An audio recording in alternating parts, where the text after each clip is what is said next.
आज मैं आपको एक मज़ेदार कहानी सुनाने जा रही हूँ। वर्धमान नामक शहर में एक बहुत ही कुशल व्यापारी रहता था। राजा को उसकी क्षमता के बारे में पता था, जिसके चलते राजा ने उस राज का प्रशासक बना दिया। अपने कुशल तरीके से व्यापारी ने राजा और आम आदमी को बहुत खुश रखा। कुछ समय बाद व्यापारी ने अपनी लड़की का विवाह तय किया। इसी उपलक्ष्य में उसने एक बहुत से बड़े भोज का आयोजन किया। इस भोज में उसने राजा परिवार से लेकर प्रजा तक सभी को आमंत्रित किए। राजघराने का एक सेवक जो महल में झाड़ू लगाता था, वह भी इस भोज में शामिल हुआ, मगर गलती से वह एक ऐसी कुर्सी पर बैठ गया जो केवल राज परिवार के लिए रखी हुई थी। सेवक को उस कुर्सी पर बैठा देखकर व्यापारी को गुस्सा आ जाता है और वह सेवक को दुत्कार कर वहां से भगा देता है। सेवक को बड़ी शर्मिंदगी महसूस होती है और वह व्यापारी को सबक सिखाने का प्रण लेता है। अगले ही दिन सेवक राजा के कक्ष में झाड़ू लगा रहा होता है। वह राजा को देखकर बड़बड़ाना शुरू करता है। वह बोलता है, इस व्यापारी की इतनी मजाल कि वह रानी के साथ दुर्व्यवहार करे। यह सुनकर राजा की नींद खुल जाती है और वह सेवक से पूछता है, क्या यह वाकई में सच है?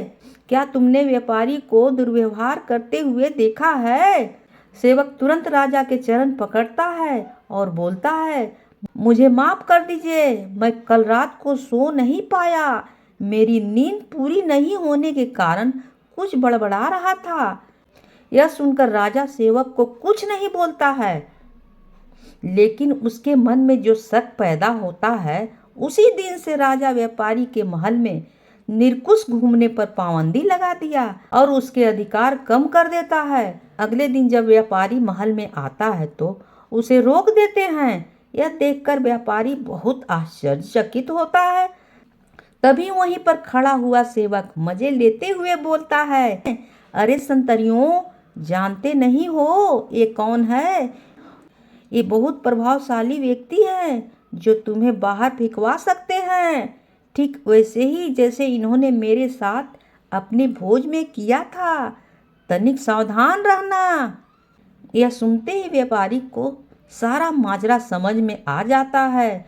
वह सेवक से माफ़ी मांगता है और सेवक को अपने घर खाने पर बुलाता है। व्यापारी सेवक की खूब आवभगत करता है। फिर वह बड़ी विनम्रता से भोज वाले दिन किए गए अपमान की क्षमा मांगता है और बोलता है कि उसने जो भी किया गलत किया।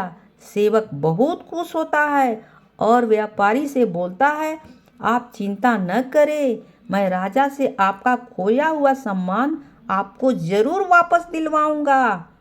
अगले दिन राजा के कक्ष में झाड़ू लगाते हुए सेवक फिर से बड़बड़ाने लगता है, हे भगवान, हमारा राजा तो इतना मूर्ख है, वह गुसलखान में खीरे खाता है। यह सुनकर राजा बहुत क्रोधित हो जाते हैं और बोलते हैं, मूर्ख, तुम्हारी ये हिम्मत!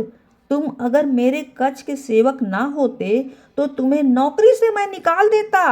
सेवक फिर राजा के चरणों में गिर जाता है और दोबारा कभी न बड़बड़ाने की कसम खाता है। राजा भी सोचता है कि जब यह मेरे बारे में इतना गलत बातें बोल सकता है तो इसने व्यापारी के बारे में गलत बोला होगा। राजा सोचता है कि उसने बेकार में व्यापारी को दंड दिया।